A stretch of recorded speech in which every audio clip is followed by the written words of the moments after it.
온두라스 가기 전에 전하던 부분이 어디냐면 페이지 수로 14페이지 제일 밑에 여기까지 와서 진도가 여기서 끝났습니다.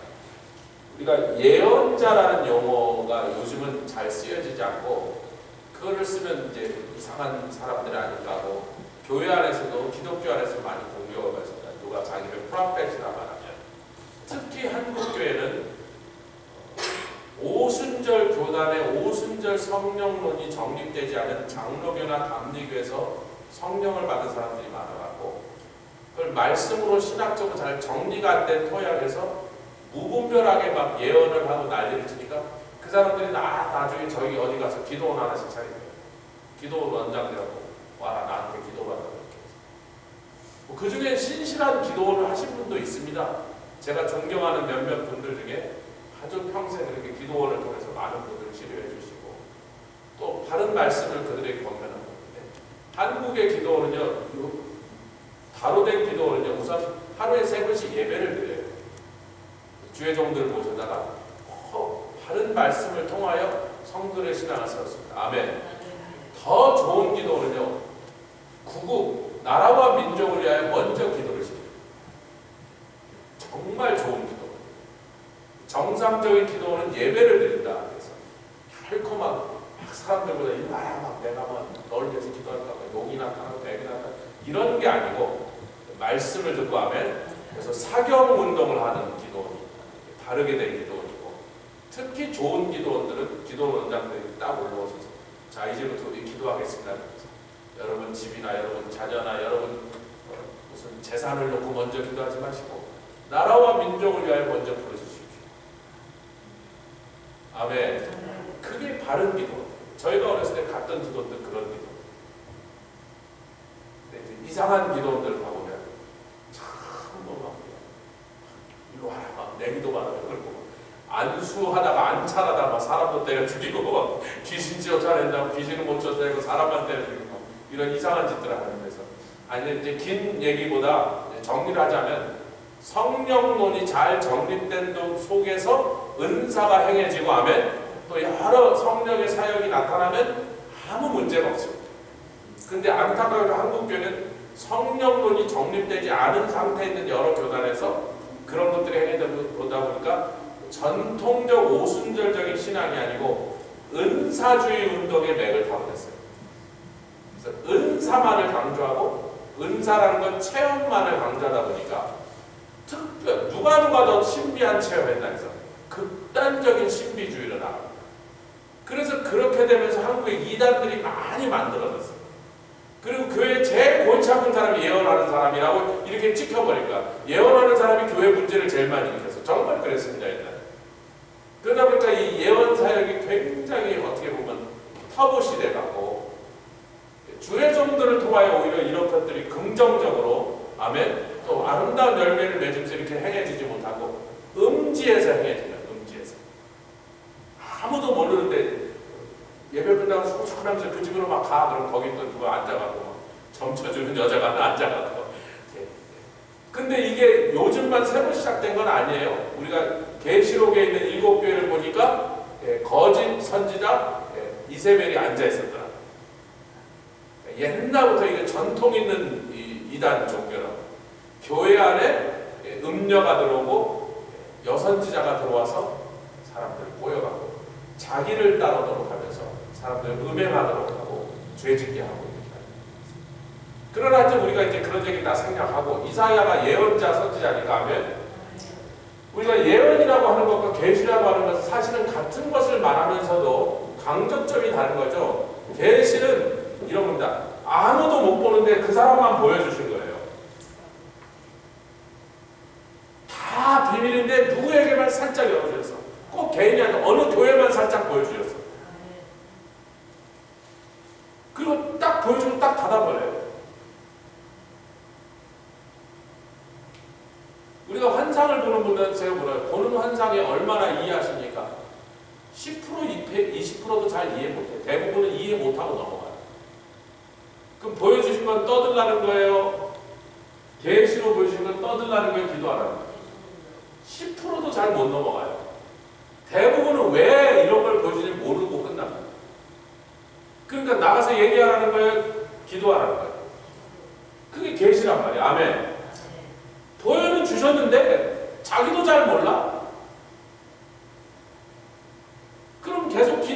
보여주신 거지. 아, 내가 알아, 이해를 해야 남에게 얘기를 하지.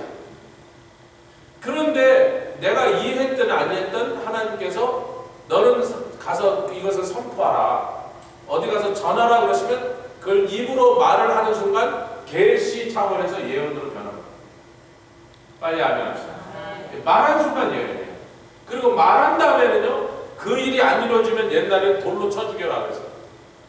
이제 신약 시대에는 로마나 이런 제도 법이 다 확정된다면 함부로 돌로 쳐 죽이면 돌로 친 사람이 죽으니까 이제 그렇게 하시면 안 됩니다. 예언 틀렸다고 와서 돌 던지고 이러시면 안 돼요. 그러나 그것이 뭐예요? 함부로 하나님께서 하신 말씀을 내가 100% 확신하지 못하고 분명히 나가라 전하라고 안 하시는데 내가 막 떠들면, 틀리면 맞아 죽을 각오를 할 만큼 이것이 생명이 달린 위중한 문제다. 가볍게 경솔하게 하자. 우리 교회에서는 이것을 철저하게 훈련해서, 아멘 좀 하세요. 절대로 막 환상 보고 꿈 봤다고 막 돌아다니면서 그 얘기 못해요. 저만 그런 게 하나님의 성에 어디 가도 그래요. 어느 미국 교회 가도 마찬가지고. 그러니까 계시와 예언은 비슷한 영적 성질이고 비슷한 체험임에도 불구하고 굉장히 그 아웃컴이 다른 거예요. 내가 보고 내가 그것을 계속 기도하는 데는 아무 문제가 없어요. 절대 부작용이 없습니다. 아멘. 아니 하나님 보여주셨고 그걸 붙잡고 내가 기도하는데 무슨 문제가 있냐고요. 이해를 하든 못하든 상관없어요. 나에게 계시를 주셨어. 그리고 나는 그 계시를 붙잡고 기도하고 있어. 기도만 하고 입으로 발설하지 않는 한은 절대로 아무 문제가 없어요. 아멘. 그리고 그 기도를 통해 나중에 그런 일이 일어날 때, 아, 그래서 그런 걸 보여주셨구나 하고 오히려 우리에게 믿음의 오히려 담대함이 세워지고 믿음의 성숙함이 이루어집니다. 그런데요, 제가 이제 몇 번, 저는 그렇게 예언의 은사를 받고 뭐 예언 사역하러 돌아다니지 않는데 옛날부터 가끔 말해요. 딱 그랬어요. 아, 주님 저 말하기 싫어요. 생기는 건 하나도 없고 잘못하면 맞아주는 일밖에 없는데 왜 그런 얘기를 하라고. 근데도 성령께서 말하라고. 들볶으신 제가 지금부터 벌어지는 일을 이제 성령님이 책임지시는 겁니다. 말하라고 해서 난 말하니까 이때부터 벌어지는 모든 일에 대해서 성령님 책임지십시오. 전 모릅니다. 왜 이 말을 해요. 이게 사실인지 아닌지 정말로 그대로 될 건지 나는 알지 못하는데 말하라고 하시면 돼요. 그때는 순종이에요. 같이 하겠습니다. 순종이다. 그 다음에 돌 맞아 죽어도 할 수 없는 거예요. 그러나 하여튼 성령님이 책임지십시오고 했는데 여태까지 한 번도 돌 맞아 죽지는 않았으니까 그렇게 말한 건 다 그대로 이루어졌어요. 정확하게 몇 번이 세보지는 않았지만 적어도 100번은 넘어갈 거라고 생각해요. 1년에 몇 차례씩 그런 일이 있었으니까 한 37, 8년 그대로 일어나고 그렇게 됐어요. 자, 이제 우리가 초대교회는 예언이라는 사역보다, 제가 이렇게 손가락 5개, 그림은 좀 안 좋아도 용서하시고, 손처럼 보이십니까? 다행입니다. 손처럼 보이면.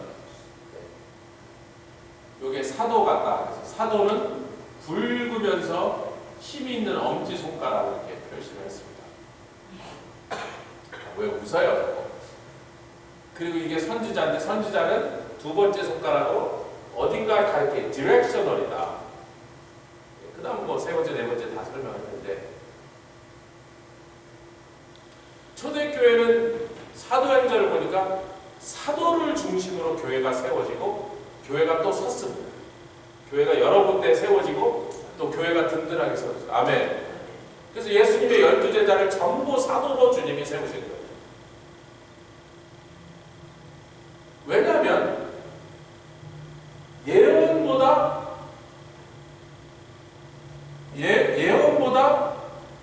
방언보다 예언이 나타나고 방언을 행했어도 그것의 궁극적인 핵심은 어디로 가냐면 복음 증거라고 합니다. 같이 하자. 복음 증거. 여기 사도만 복음 증거하고 아니라 선지자도 복음 증거하고 전도자도 복음 증거하고 목사도 복음 증거하고 교사도 복음 증거하고 사도행전에 이제 아볼로는 교사라고 그랬는데 그도 복음 증거하잖아.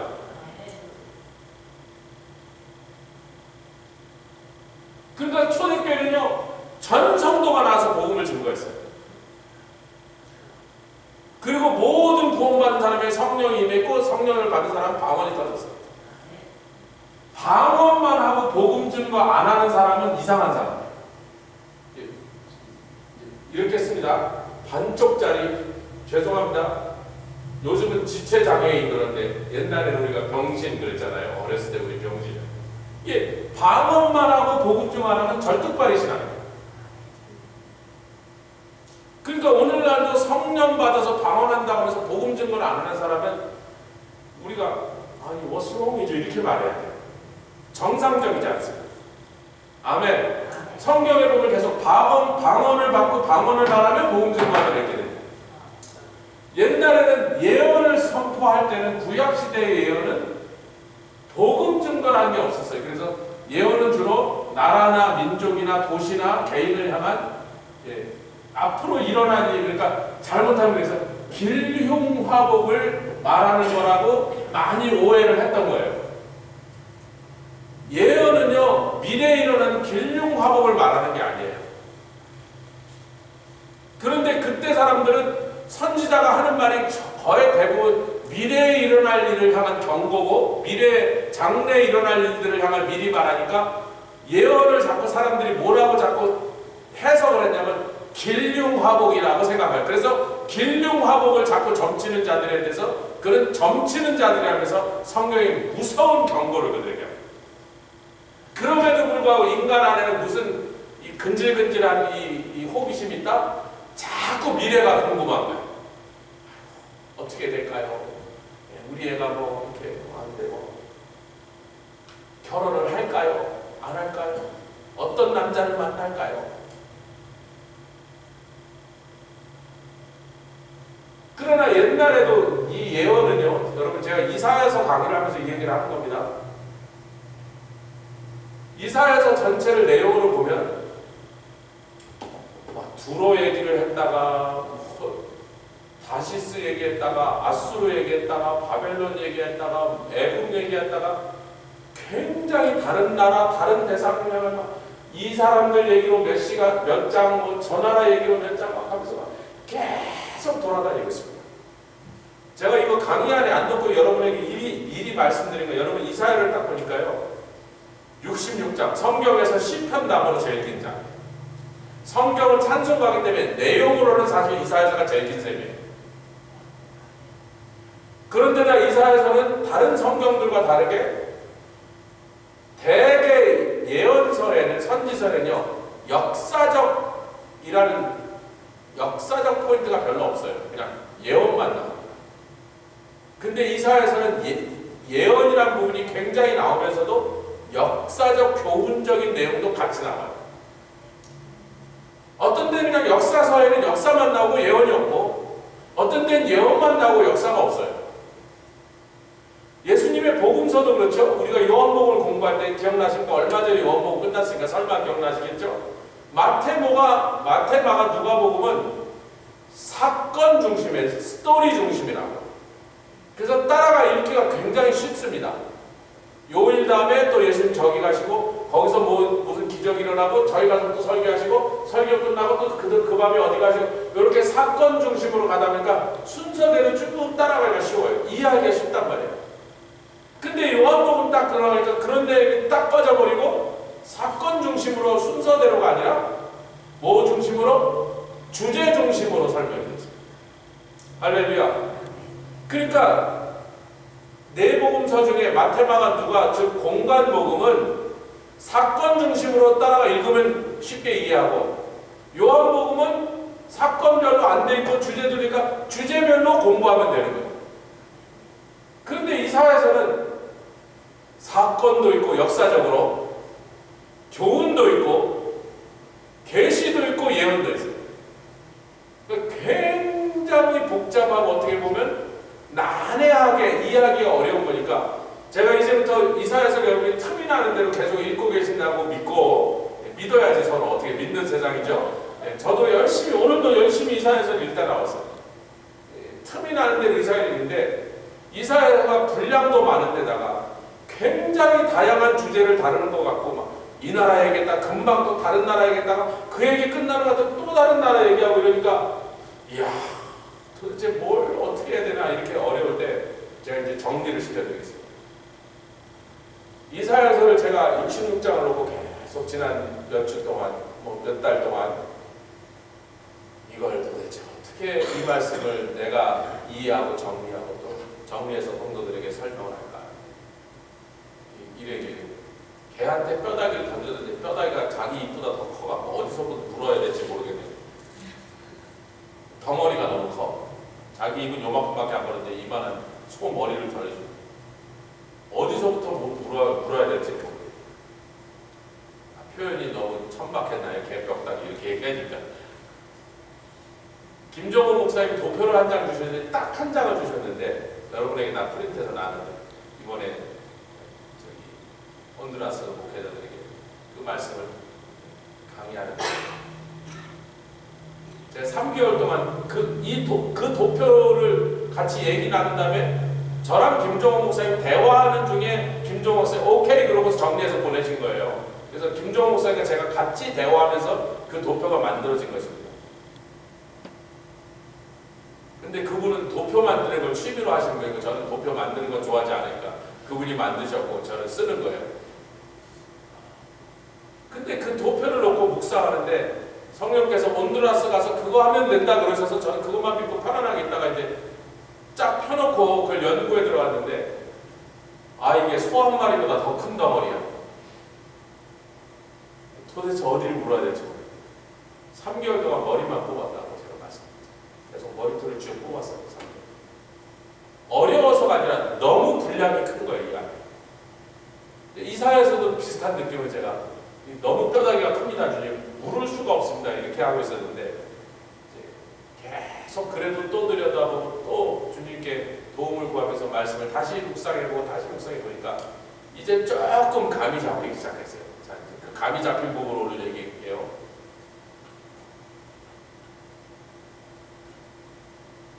여러 다른 대상, 즉 이스라엘 백성 혹은 유다 백성 하나님의 구원받았던 백성들이죠. 성도를 향해서 말씀하시다가 그 다음에 이방을 얘기할 때는요. 하나님의 백성을 중심으로 얘기할 때는 하나님이 한 번 구원하셔서 자기의 자녀가 된 백성을 중심으로 얘기할 때는 역사적인 얘기야. 그러면서 내 백성을 치는 저놈들, 저 아람의 저놈들 내가 가만 놔두지 않을 거야. 근데 그 말씀하시면서 그 앞에 뭘 먼저 얘기냐면 너희들에게 이 왜 화가 미치고 너희들의 도시가 왜 멸망당하고 이 광포한 자들이 와서 너희들을 매다 꽂고 너희 가족들을 괴롭히고 죽이고 너희 도시가 불타고 왜 이렇게 황폐한 일을 당하게 됐냐면 자 사랑하는 성도 여러분 이제 정리합니다. 죄는 회개하라 그러신다. 악행은 반드시 벌 주신다. 다시요. 죄는 회개하면 된다. 악행은 벌 주신다. 악은요 하나님을 두려워하지 않고 그 앞에 덤빈 거를 얘기한 거예요. 죄는 내가 그냥 이런저런 모습으로 연약하고 그래서 나도 모르게 실수하고 넘어지고 자빠져서 죄 지은 걸 얘기해요. 악행은 하나님께 반역한 거예요. 그래서 우상 숭배는 죄이기도 하지만 악행입니다. 하나님 반드시 벌을 주세요. 할렐루야. 제가 온두라스에서 마야 사람들이 나중에 역사를 자세히 읽어보니까 1500년 정도 인신공양을 했더라고요. 저는 500년 정도라 생각했는데 마야 문명이 한참 하이스로 올라갔던 전성기 500년만 알았더니 사실 시작은 훨씬 오래전부터 있었더라고요. 그래서 마야 사람들이 1500년 동안 인간을 잡아 지네들 신에다가 제사를 지내는 하나님이 가장 미워하시는 짓을 했어요. 그랬더니 하나님 어느 날 스페인 사람들을 데리고 왔습니다. 그러니까 이 스페인 사람들 앞에 마야 사람들이 반역하여 덤벼들었어요. 그러다가 덤벼들던 자들이 다 지도자들이 맞아 죽고 그 다음부터 완전히 스페인의 집에 들어갔는데 하나님 앞에 그렇게 하나님 미워하시는 인신공양 사람을 잡아 제사 지내는 그 피와 그 더러운 악행을 하나님은 얼마나 미워하셨냐면 마야 사람들이 그렇게 죽인 사람보다 스페인 사람들한테 마야 사람들이 맞아 죽은 게 몇십 배가 더 많습니다. 무자비하게 맞아 죽었어요.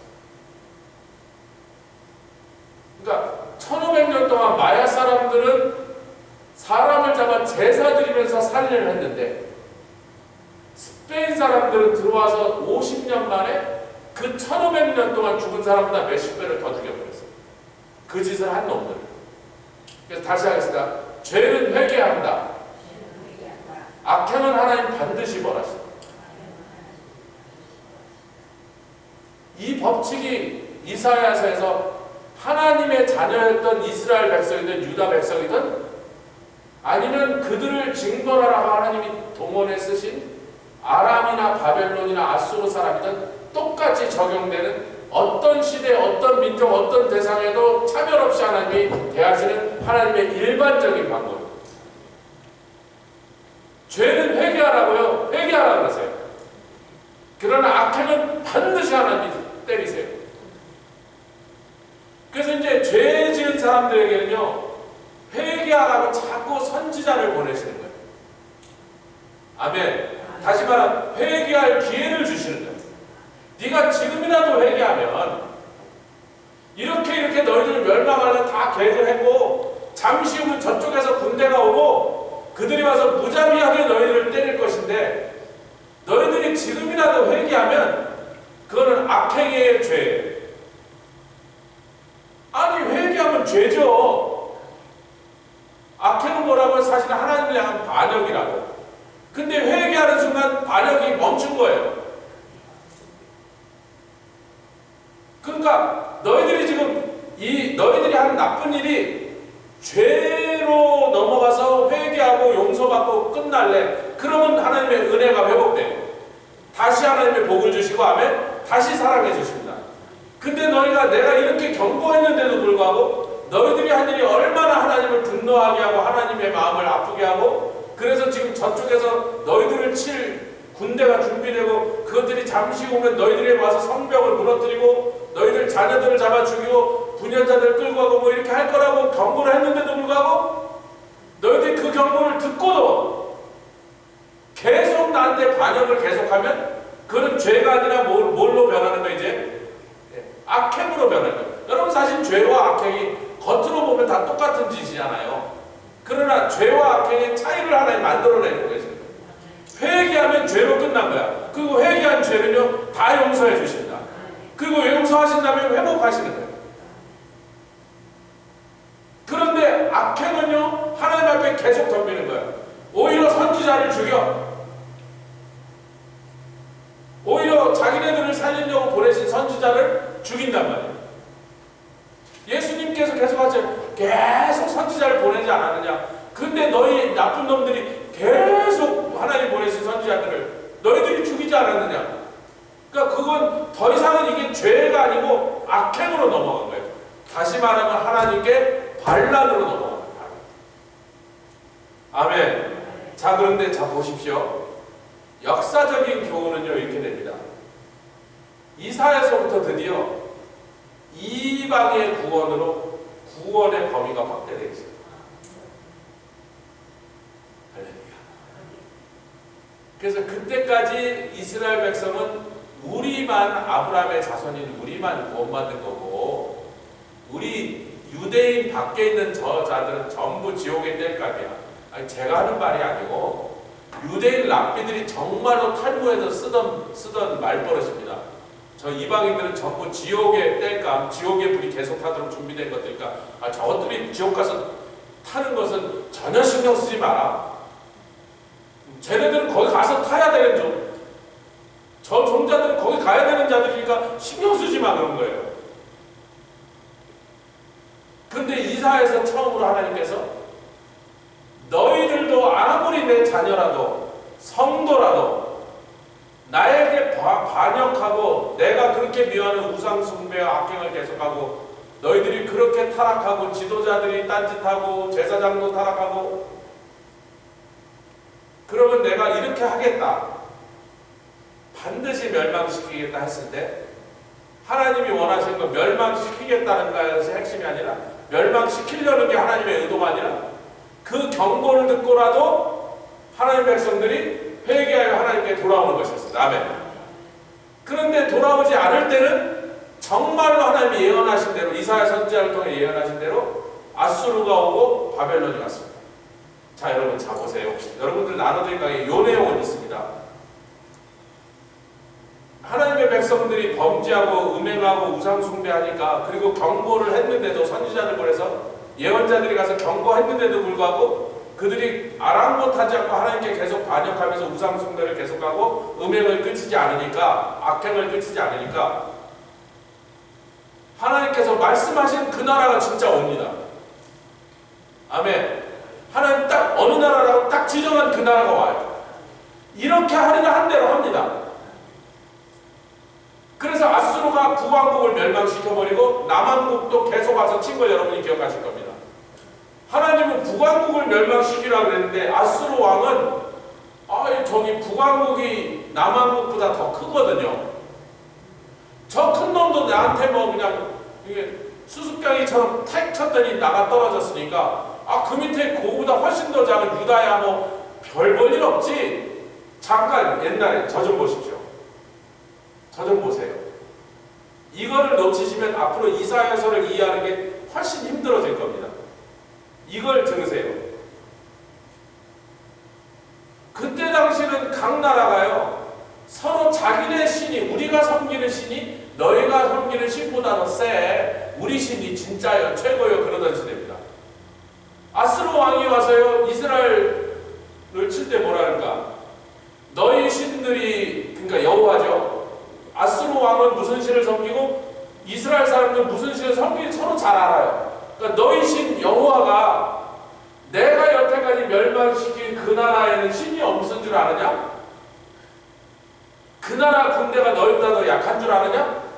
더 크고 더 강한 나라를, 그 나라들도 다 자기네 신을 불러서 나에게서부터 구해달라고 불러 소리 질렀지만 전부 다 망했는데, 이스라엘 까불지 마 이것들아, 니네 여호와 니네 신이 우리 신보다 약해. 내 앞에서 여태까지 어떤 나라의 신들도 그 백성을 구해주지 못하고 그 군대를 승리하도록 만들어주지 못해서 이스라엘 까불지 마.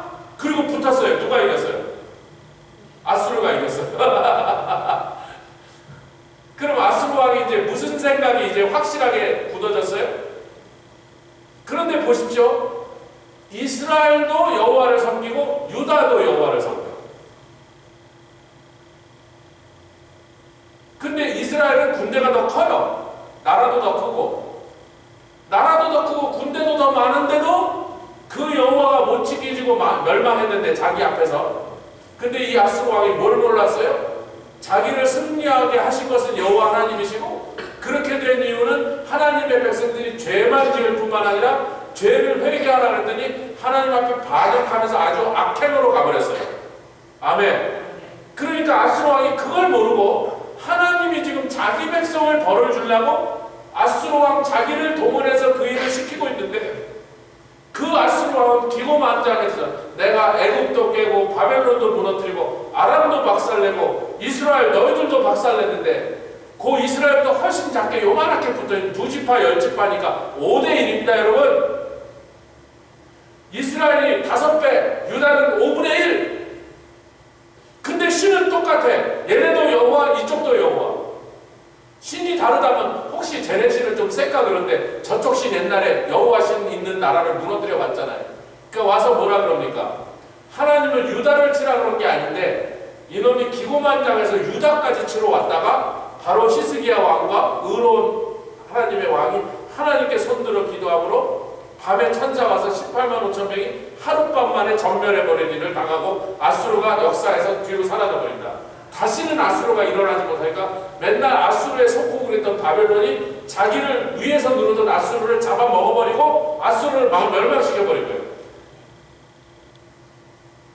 자, 그래서 이제 하나님이 바벨론을 들어서 유다를, 그들의 악행과 그들의 죄를 경고하시면서 너희들이 회개하지 않냐면, 아멘, 이제 바벨론이 너희들을 칠 거다. 근데 유다가 처음에는요 아수르한테 계속 짓밟힐 때 바벨론 쪽에다 손을 내밀어서 바벨론과 서로 손을 잡았거든요.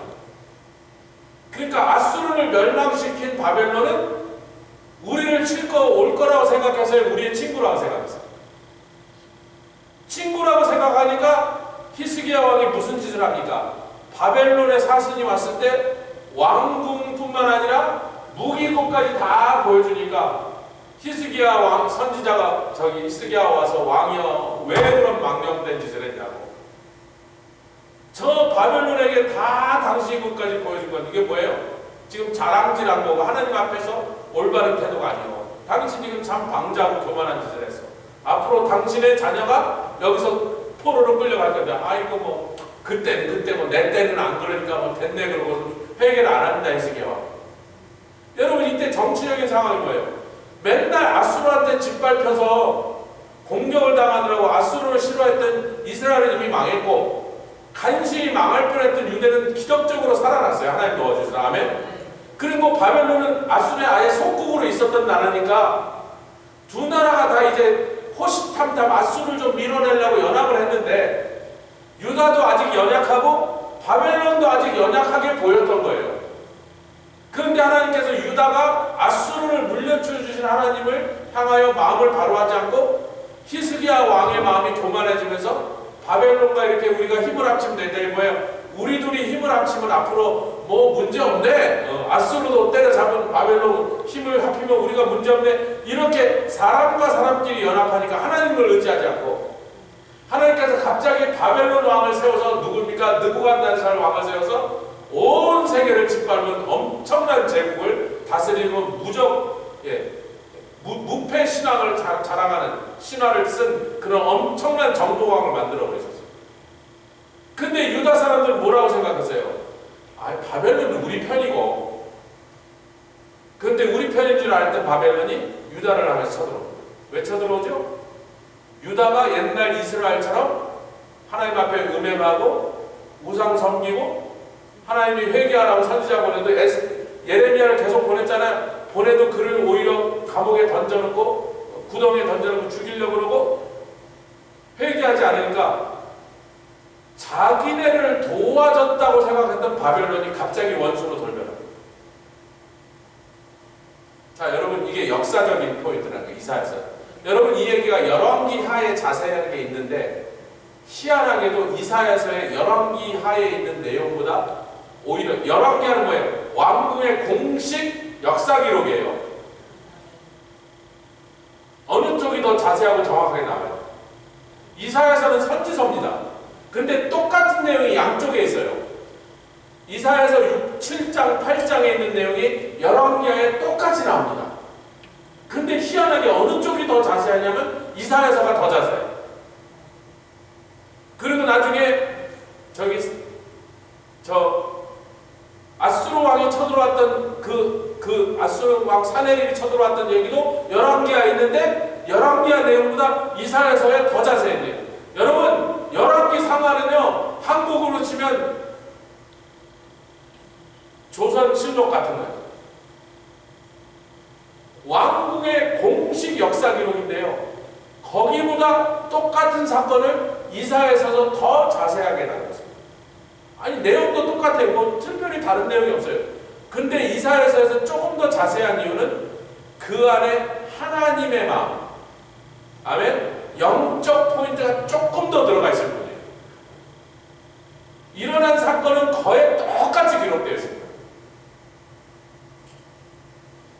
그래서 지금 하나님이 왜 분통이 터져서 아수르한테 공격당할 때 이스라엘을 멸망시키고 허락하시고 유다를 또 멸망시키려고 아수르가 또 교만하게 오니까 니네들 보고 내가 북왕국을 멸망시키라 그랬지 유다 왕국을 멸망시키라. 이들은 그 안에 하나님을 경외하는 왕들이 있었기 때문에 히스기야 같은 왕이 있었기 때문에 하나님 멸망시키라 하는데 아수르가 이제 혼자 교만해져서 유다도 멸망시키겠다 와서 이러는 거예요. 저 옛날에 여호와 하나님이 지켜주던 네 북쪽에 있는 더 큰 형님 나라는 내가 때려보셨는데 요 조그만 꽁딱지만한 유다 요것들이 까불어 니네 여호와는 별 볼일 없어 이러고 지금 왔다니까요. 이해되시면 아멘. 이게 열왕기하에도 있고 이사야서에도 있습니다. 그러니까 하나님이 아수르를 그 밑에 있던 바벨론을 자기를 누르고 있던 아수르를 때려부셔서 멸망시켜버립니다. 그렇게 되니까 유다 백성들이 바벨론은 우리 편, 우리는 원래 같은 편이었으니까 우리 이제 앞으로 잘 지낼 거라고 생각했는데 천만의 말씀 만만의 공덕. 지금 역사가 움직여지고 한 나라가 일어났다 멸망하고 제국이 흥했다 쇠퇴하는 이 모든 사건 뒤에는 누구가 있는 거예요? 우리 하나님이 계시고 우리 하나님은 무엇대로 지금 이 일을 하고 계신다? 하나님 앞에 나와서 자기를 경외하고 하면 우상 숭배를 하지 않고 하나님 앞에도 죄가 있으면 지적하면 회개하고 하나님께 돌아서 회개하고 돌아오는 민족들은 그 국가를 하나님이 세워주시고 살려주시고 하나님 앞에 건방을 떨고 반역하는 자들은 쳐부시는 것을 하나님 지금 계속 보여주고 계십니다. 그래서 바벨론이 건방을 떨다가 하나님 앞에 바벨론이 멸망을 당해요. 그리고 이제 바벨론 포로부터는 여러분 포로 생활에서 돌아오는 이제 이스라엘의 역사들을 우리가 다니엘서나 소선지서로 넘어가면 거기 많이 기록되어 있죠. 근데 보세요. 지금 그렇게 되기 전 일인데 그렇게 될 거라고 예언하고 계세요. 아멘. 아직 그 일이 일어나기 전에 아니 바벨론이란 나라가 생기기도 전에 바벨론이 일어나서 그런 일을 할 거라고 예언하고 계시거예요. 그래서 그런 차원에서 역사서 속에서 계시를 통하여 예언서로 지금 선지서로 역사하고 있습니다. 자 그런데 갑자기 그 얘기가 왔다 갔다 하다가요 자꾸 초림 사건도 나오고 이 역사적인 사건 속에서 아람과 아수르와 바벨론 사이에서 살아나려고 몸부림치고 있는 유다에 대한 얘기를 하시면서 갑자기 여러분 이사야서 7장부터 이건 여러분 확인하시게 좋습니다. 이 얘기를 여러분 집에 가시면 열왕기하 16장에도 동일한 내용이 나온다고 계속 말씀드리고 있습니다. 이사야서 7장에 시작 우시아의 손자요 요담의 아들인 유다왕 아하스 때 이 아하스는 히스기 이사야 선지자에게 뭐가 돼요? 조카뻘입니다. 그때 아람왕 르신과 그 다음에 이스라엘 왕 베가가 둘이 연합을 합니다. 아람도 유다보다 큰 나라요. 이스라엘도 유다보다 큰 나라인데 자기네보다 훨씬 큰 두 나라가 연합을 해요. 유다 왕을 치려고 오니까 그때 유다 왕 아하스가 악한 왕이었어요. 그래서 그 왕이 하나님을 의지하지 않고 하나님 앞에 가서 도와달라고 기도하지 않고 나중에 히스기야 왕처럼 그렇게 하지 않고 이놈이 막 어떻게 할까 막 바람 앞에 등불처럼 흔들리고 그걸 본 온 백성들의 마음이 산림이 바다에 흐드림같이 2절에 그렇게 되죠. 왕의 마음과 그 백성의 마음이 산림이 바람에 흔들림같이 흔들렸더라. 한심한 왕이죠. 이때 자기가 하나님 앞에 나서 하나님 좀 도와주세요 했더라면 하나님은 그냥 바로 그 군대를 박살을 냈을 건데 그래도 하나님께서 그 꼴을 보니까 참 안쓰러워서 이사야를 보내십니다. 이사야는 아하스 왕에게 친척 삼촌과 같은 엉클이란 말이에요. 그렇지만 선지자로 왔습니다. 너와 내 아들 스왈야숲은 3절입니다. 아하스를 가서 만나라. 그리고 가서 뭐라 그러냐면 아람왕과 에브라임 왕, 즉 사마리아 왕, 북왕국 이스라엘을 가리키는 별칭이죠. 베가와 르시는 뭐 같다? 두 부직갱이 그루터리에 불과하니. 여러분 부직갱이는 옛날에 많이 쓰던 거죠. 많이 듣던 말이지. 개 때릴 때 쓰는 거 아닙니다. 부직갱이 뭐 하는 거 원래? 그 화덕 속에 넣어서 숯이나 연탄이나 이런 거를 이렇게 움직이느라고 시커멓게 타는 거잖아요. 그래서 이 부직갱이가 오래 쓰다 보면 막 지도 막 불에 타갖고 이제 약해지는데 그 불에 넣어서 맨날 하느라고 다 타갖고 시커멓게 된 다시 말하면 별품 얼고 하찮은 것에 불과한 것들인데 아하스야 그것들이 연합해서 너를 친다 할지라도 절대로 그것이 너를 이기지 못할 것이니 그 말은 뭐예요? 걱정하지 마라. 그 다음에 10절에 그 유명한 말씀하십니다. 아하스에게 일러가는데 내가 너에게 아람왕 르신과 베가왕 이스라엘 왕 베가의 군대가 연합하여 너희를 친다 할지라도 결단코 너희를 이기지 못하게 할 것이니 저것들이 형편없이 깨져서 도망가게 할 것이니 그것을 네가 확실히 믿을 수 있도록 증거를 주니까 증거를 걸었더니 평소에는 경건하지 않은 이놈이 그날만 경건한 흉내를 내죠. 나는 하나님을 불편하게 만들지 않고 징조를 구하여서 하나님을 또 복잡하게 하는 짓을 안 하겠나 그랬더니 이제 하나님이 이사야를 통해서 굉장히 진노하시죠. 야! 이 다윗의 집이여! 이 악한 짓만 하는 놈이 사람을 괴롭히는 것도 모자라서 이제는 하나님께까지 하나님을 괴롭히게 하려고 그러냐? 네가 징조를 구하든지 말든지 나는 징조를 줄 것이니 보라 처녀가 잉태하여. 아니 갑자기 이 얘기 지금까지 있는 얘기하고 지금 말씀하신 징조는 예수님 탄생이잖아요. 아멘. 처녀가 잉태하여 아들을 낳으니 이거 천사가 가서 나중에 예수님 태어날 때 한 말 아닙니까? 이걸 인용해서 600년 넘게 뒤에 일어날 일 아닙니까? 갑자기 역사적인 사건과 지금 전쟁과 누가 이기느냐 지느냐 막 외교전과 이 상황이 벌어지고 있는데 거기서부터 갑자기 훌쩍 지나니 600년 뒤의 사건으로 즉 예언이잖아요. 예수님 초림 탄생이 딱 예언되고 있어요. 그러다가 좀 지나가니까요. 예수님 재림에서 갑자기 예수님 초림에서 예수님 다시 오시는 종말의 사건 재림으로 또 확 뛰어버립니다. 그러니까 황당한 거예요. 있는 사람이. 아니 지금 BC 600년 700년 읽고 있는데 갑자기 예수님 태어난 날을 갖다가 거기서 또 2000년 뛰어서 막 시공간을 막 넘어 돌아다니니까 헷갈리는 거예요. 그러나 헷갈리지 마십시오. 하나님이 주신 메시지는요 굉장히 일관성하고 거듭거듭 계속해요. 너희들이 설령 죄를 지었다 할지라도 이제라도 회개하면 그 죄는 내가 다 용서하고 다 갚을 테니까 내가 너에게 은혜를 회복하고 복을 회복하여 내 사랑으로 너희를 다시 품어 안으리라. 내가 너희를 사랑하니까 처음부터 복을 줬지. 니네가 잘해서 복을 줬느냐? 니네가 훌륭해서 내가 생명을 줬느냐? 아멘. 그러나 너희가 만약에 이렇게 재앙을 만나고 막 너희들을 향하여 멸망을 내가 보내서 그리고 그렇게 하기 전에 선지자를 보내서 그렇게 경고하고 회개하고 돌아오라는 대로 계속 교만을 떨고 나에게 반역하면 내가 반드시 말한 대로 너희 성을 멸망시키고 너희 나라와 민족을 이렇게 벌을 주리라. 아수르도 아람도 바벨론도 마찬가지, 애굽도 마찬가지. 나중에 막 뭐 블레셋도 나오고 에돔도 나오고 다 나옵니다. 전 세계 어떤 민족이라 할지라도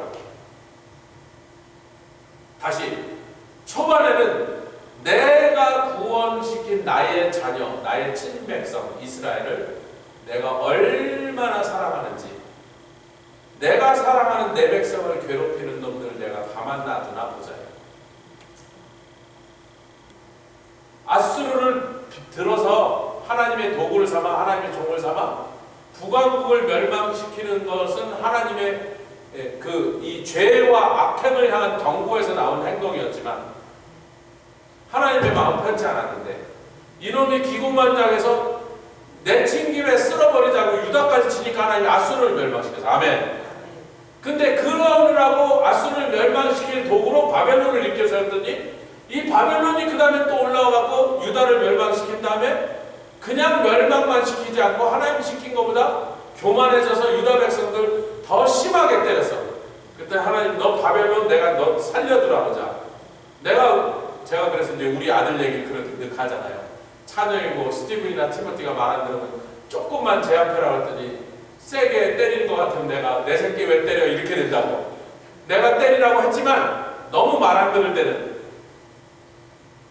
그러니까 하나님의 마음에 하나님 백성들을 향한 사랑은 그분의 우리를 향한 그 끔찍한 지고한 사랑은 한 번도 변한 적이 없단 말이에요.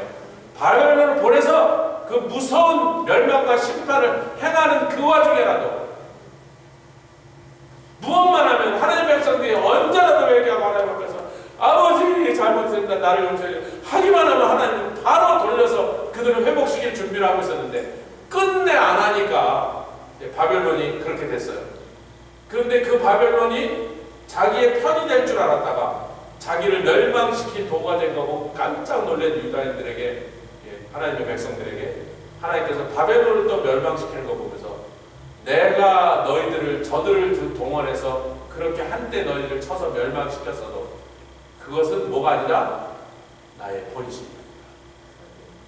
예레미야의 나의 본질. 그것을 가르치셨어요.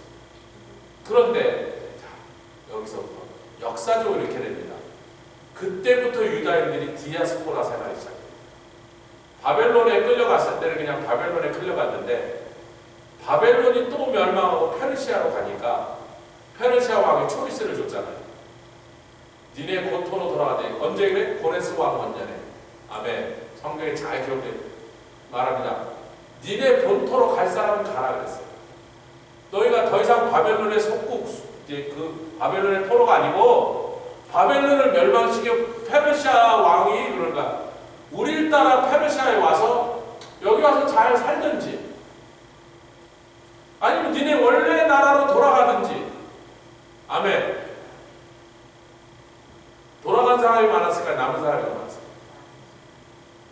그때부터 유대인들은 페르시아가 또 멸망하고 누구한테 멸망해요? 알렉산더 그리스 제국한테 마게도냐를 대표하는 그리스 제국한테 멸망하니까 그 다음에 또 많은 사람들이 그리스로 또 따라갑니다. 왜? 거기가 이제 세상의 중심이 됐으니까.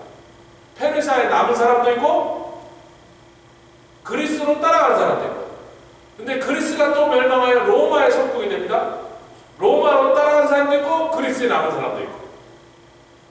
그래서 그런 일이 제국이 하나 멸망하고 다른 제국이 새로 일어날 때마다 유대인들 중에 근데 유대인들이 이제 그때부터 뭘 잘하게 되냐면 옛날에는 농사 짓고 양 치는 사람인데 외국 생활을 오래 하다 보니까 뭘 잘하게 되냐면 장사를 잘하게 됐어요.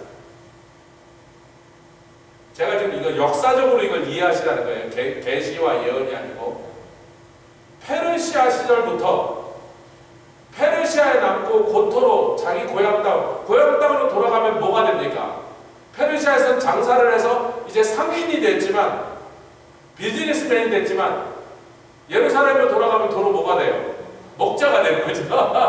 포도나무 돌보고 농사꾼이 다시 되는 건데 아니 70년 동안 장사하고 살다가 장사로 돈을 많이 버는 사람이 거기 뭐 이제 언어도 잘 안 통하고 잘 알지도 못하는 자기 조상의 땅에 가서 농사 짓고 양떼 치우면서 살 생각을 하니까 에이고 막 그냥 여기가 낫네 그러고 여기서 그냥 남은 사람 페르시아 장사꾼이 되고 그 사람들이 그리스로 펴지고 로마로 퍼졌습니다. 그래서 예수님 당시쯤 되니까 유대 땅 안에 살고 있는 유대인보다 유대 땅 밖에 있는 디아스포라가 더 많아졌어요. 다시 사도행전을 보니까 예루살렘에서 핍박이 일어나니 도망간 사람들은 가는 곳마다 복음을 전하긴 전하지만 유대인들에게만 전하고 왜? 그들의 관념은 여전히 유대인만 복음을 듣고 구원받을 선민이야. 이방인은 복음을 전할 필요가 있다 없다? 아니 그들은 지옥 갈 사람들이라니까요. 지옥 가야 되는 사람들이 그게 각본인데 왜 전해요? 그런데 바나바처럼 구브로에서 자라난 사람들과 아프리카에도 유대인들이 북부에 굉장히 많았습니다. 세계에서 두 번째로 큰 회당이 이집트의 알렉산드리아, 예루살렘 다음으로 두 번째 큰 회당이 아프리카에 있었으니까 그렇게 아프리카에 빠져 살았거든요. 왜? 거기가 카르타 제국입니다. 카르타고 제국.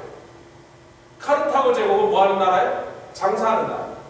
그러니까 유대인들이 장사를 잘하게 되니까 무역의 이 발달해 갖고 있는 이 장사꾼으로서 솜씨가 있으니까 장사 잘 되는 지역에 있는 거예요, 여러분. 에베소도 장사 잘 되는 지역이에요. 그러니까 이 사람들이 이제 장사를 하는 사람들이 돼갖고 장사가 잘 되는 장사의 상업의 중심지에 거하다 보니까 이 사람들의 생각이 굉장히 깨어버렸어. 뭐가 깨졌어요?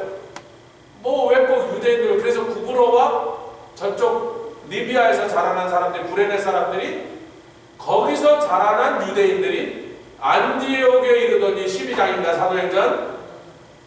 그 사람들은 이방인들에게도 복음을 전한다. 제가 지금 역사적으로 말한 거예요. 근데 이 얘기가 어디서부터 처음 시작됐냐면 이사야에서부터 이제 이방의 빛으로, 아멘, 예수님이 유대인만을 위하여 십자가에 돌아가실 것이 아니라 유대인들을 위하여 물론이거니와 자기 친백성이니까 이제는 온 열방을 구원하는 열방의 구원자가 되셨음을 이사야서를 통해서 처음으로 선포합니다. 자, 이제 이 긴 얘기를 정리합니다.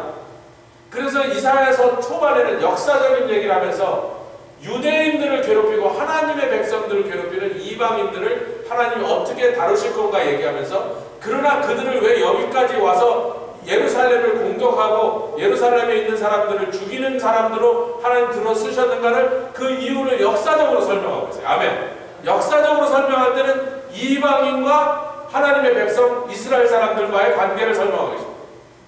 그러나 뒤로 가면 갈수록 예수님의 초림과 재림을 얘기하면서 그때부터는 이 나라 저 나라 무슨 민족 상관없이 40장 이후로는 가장 강조되는 거예요. 이 백성은 내가 나의 찬송을 위하여 지었나니 내 영광은 내 우상에게 빼앗기지 않냐고, 그러면서 계속 뭘 강조하고 있냐면 우상과 하나님의 영광, 하나님 받으신 찬송을 계속 두 가지를 대조하고 있습니다. 그때는 어느 나라 민족, 어떤 개인이든 상관없이, 유대인이냐 이방인이냐 상관없이, 왜? 이제는 이방인에게까지 구원이 확대돼서 전 세계 모든 사람을 향한 복음의 말씀의 특징을 얘기하고 있습니다. 그러면서 뭐예요? 하나님께 영광을 돌리고 찬송하는 것과 우상을 만들어 거기다 절하고 우상을 새기면서 거기다가 가서 엎드려 경배하는 것을, 이 두 가지가 어떻게 극과 극 정반대라는 걸 설명하는 거예요. 이사야에서 뒷부분이 다 들어갑니다. 계속 우상 얘기가 나와요. 그리고 계속 영광과 찬송 얘기가 나와요. 그러니까 하나님이 죄 중에서도 그냥 죄로 치지 않고 악행으로 치는 게 뭐예요? 우상을 만들고 우상을 섬기고 우상 앞에 절하는 거예요. 왜? 그것은 하나님을 하나님으로서 인정하지 않고 버린 거예요. 하나님께 다시 말하면 반역한 거예요. 그리고 하나님께 영광과 찬송을 올리는 자들은 하나님 뭐라 그래요? 내 영광을 내 빛으로 나타나요. 그래서 그 빛으로 열방의 왕이 몰려옵니다. 이사야서 뒷부분이 글로 갑니다.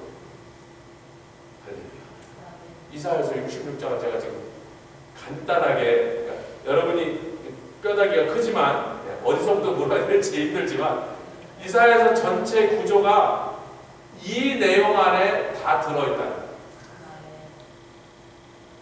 처음에는 하나님의 백성을 중심으로 하나님의 백성을 공격해오는 이방인들을 왜 하나님이 그들을 써서 그렇게 하셨는가? 이유는 하나님이 회개하라고 하셔도 죄를 회개하지 않고 오히려 악행으로 하나님께 반역하였기 때문이다.